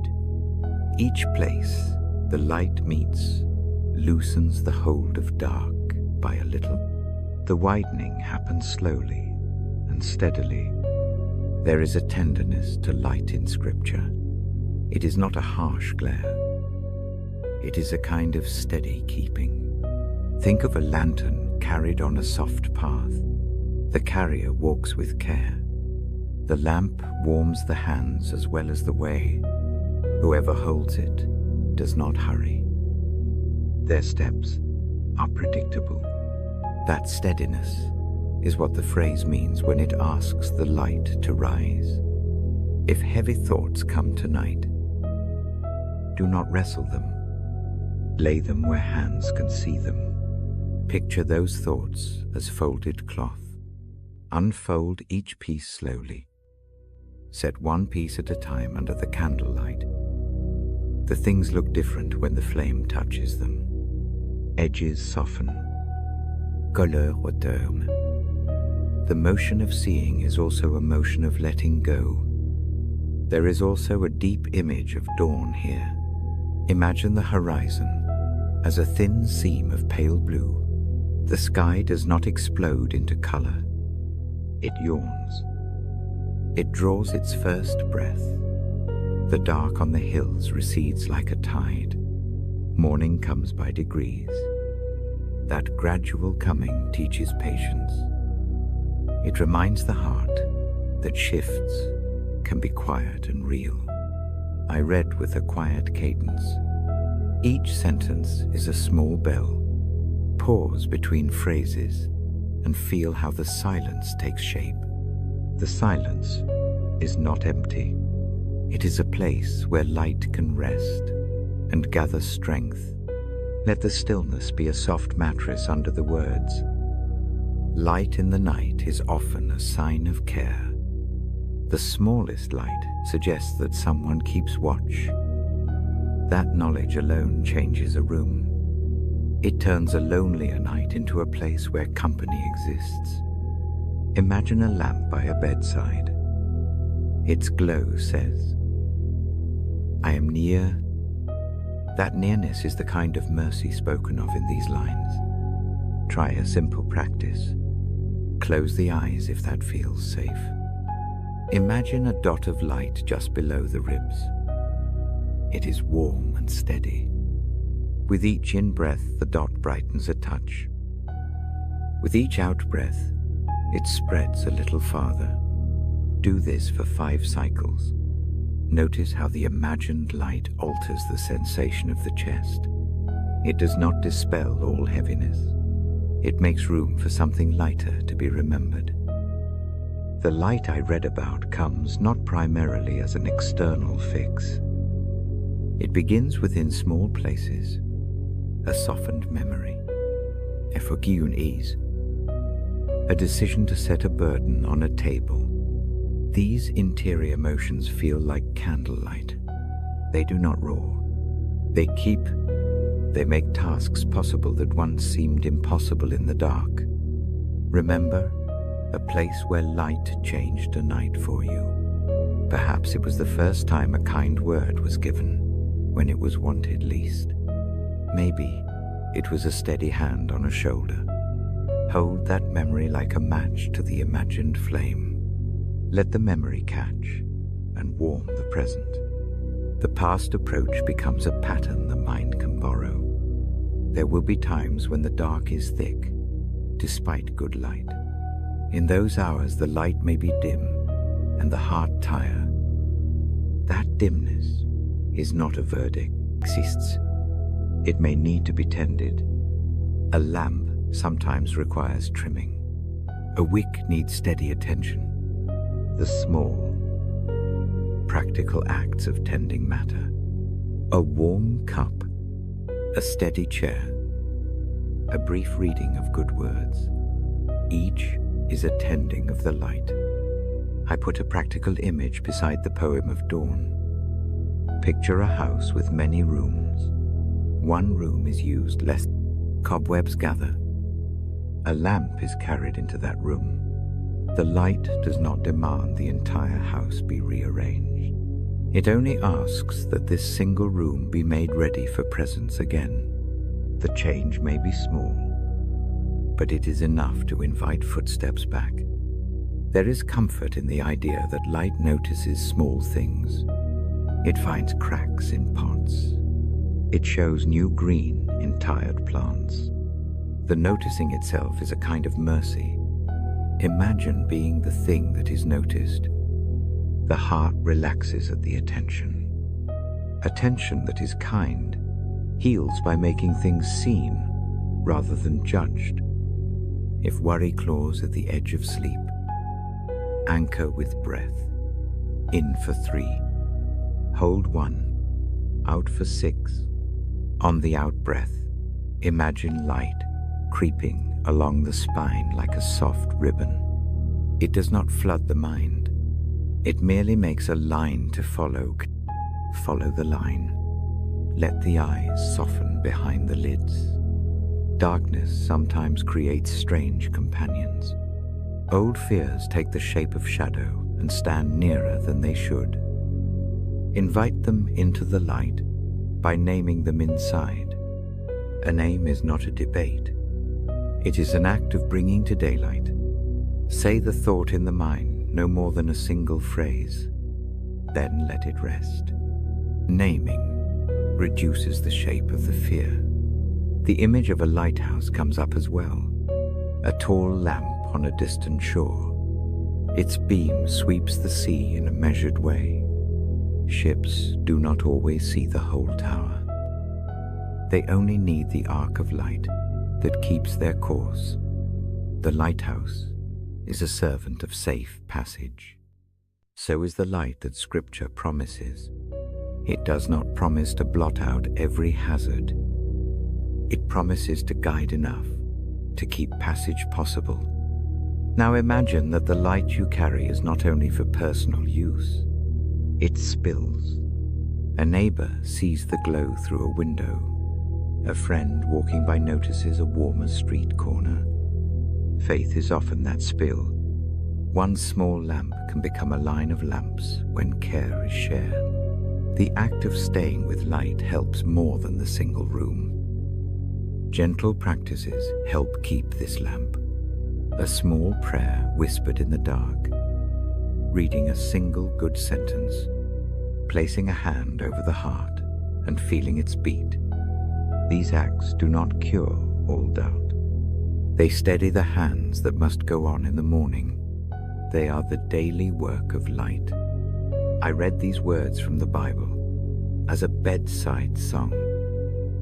They come as a steady voice that says, "Rise, shine, do not hide." The tone is an invitation, not a demand. It leans close and waits.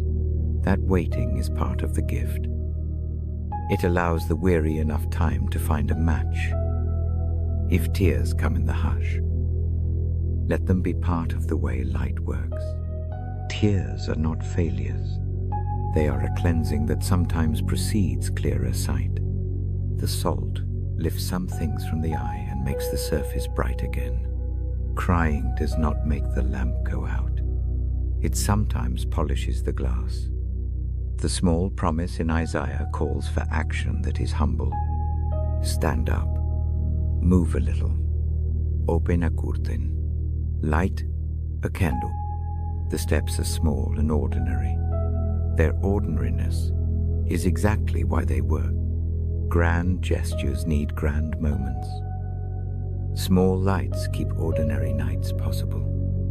I pause and let silence grow for a few beats. The hush is like a bowl. The light sits inside it. Breathing slows. The room inhales the calm. The Bible rests in my lap. The words still glow on the page. Before I close this part, choose one simple thing. It might be lighting a real candle. It might be saying a quiet thanks for one bright memory. It might be placing a hand where the breath is felt most. Whatever it is, do it now, with slow motion and no hurry. Let that act be the match that keeps a small flame lit. I lay a quiet benediction onto the moment. May the small light find the dark places and stay. May the glow be enough to make the next step safe. May the presence that keeps watch be nearer than the night suggests. I mark the page with the ribbon. The lamp does not go out. The room holds its hush. When sleep arrives, let it find the place the light has made. If wakefulness remains, let the imagined flame be steady in the chest. I will open the book again when the next part begins. For now, rest in the glow and let the dark become a softer room. I turn the page with a soft thumb. The lamp leans close to the paper. The room breathes slow. On the top line sits a phrase that has weight healing through faith. The passage I hold points to a wound that carries meaning. It shows healing that is not only for the body, but for the whole of us. I read slowly. The words do not race. They rest on the ear like a small stone placed on a table. The idea is plain: suffering has met attention. That attention tends. It does not pretend the hurt is small. It meets it squarely and brings balm. Think of a bruise that sits dark for days. A warm hand presses gently. The color lightens. It does not vanish at once. The touch begins a change. Healing is like that touch. Faith is not a magic spell. It is a steady presence that leans in and keeps tending. Place a hand on the chest now, or wherever comfort is wanted. Feel the warmth. Let the palm be a small lamp. Breathe in 4 counts. Hold 1. Breathe out 6. Each out-breath lets a little tightness go. The breath becomes part of the healing work. It is a slow rhythm that the body knows how to follow. The passage I read long ago tells of wounds turned into medicine. It speaks of suffering that is not wasted. Imagine a field after a harsh winter. The ground seems broken. In spring, small green pushes through. It is not a grand change. It is patient. Healing works like that. Small returns happen where soil and sun meet. Health can be physical in plain ways. A fever cools. A muscle loosens. The body makes small repairs every hour. Faith does not make the repairs, but gives a trust that the mending will be noticed and that someone good is attending to it. That noticing is a kind of help. It changes the way the body experiences its own work. Healing is also mending of the hidden places. There are hurts without bruises. Memories ache. Regret sits like a pebble in the shoe. Faith enters those places gently. It does not force the memory away. It holds it and lets it be seen until the edges soften. Picture a seam that has come loose. A careful hand stitches it back. The thread does not erase the tear, but it brings the pieces together in a new way. Sometimes healing looks like a slow stitch. Imagine hands that sew patient seams. A thread passes through cloth again and again. The stitch is not hurried. Each pass strengthens the fabric. Over time, the cloth is whole again and usable. The scar of the seam does not lie hidden. It becomes a part of the cloth story. That story carries dignity rather than shame. If pain is sharp right now, do not pretend it is not. Name it briefly in the mind. Say the simplest truth about it. Then breathe and imagine a small line of light moving along that place. The line warms. It does not erase sensation. It changes its shape enough that the muscles can loosen. The imagination is not a trick. It is a way for the nervous system to accept a kinder input. Faith sometimes shows itself as a hand laid on a shoulder. Not a dramatic miracle, but a human steadiness. The hand says you are not alone in this. The presence creates space for the body to do what it must do. Recovery often needs company. It needs someone to keep the watch while the body repairs itself through sleep, through rest, through slow days. I offer a small practice that suits the body. If able, take a warm cloth, place it where there is tension. Let the heat do its soft work. Warmth loosens tight muscle. It comforts a chest that breathes thin. A small, practical comfort is part of faith's work. It attends to the body in ordinary ways. Remember that healing is seldom immediate. The scripture I read is steady about that. It speaks of a process that moves through suffering into relief. Picture a river that smooths a stone. It does not polish it in an instant. Many seasons of water make the stone round and soft. The same is true for a heart that has been bruised. There is mercy in the body's small repairs. Akut nits. A bruise fades. A broken thing is not thrown away. It is mended. Faith offers the confidence that mending is real, even if slow. Imagine a pot that has been repaired with thin gold in a careful art. The repair becomes beautiful and keeps the vessel useful. Healing can make the broken part a place of new life. Grief and fear can feel like deep wounds. They reach in and touch the marrow. The night can seem very long in such times. Faith does not diminish the weight. It lifts a corner of the load so the hands can breathe. The lift is small at first.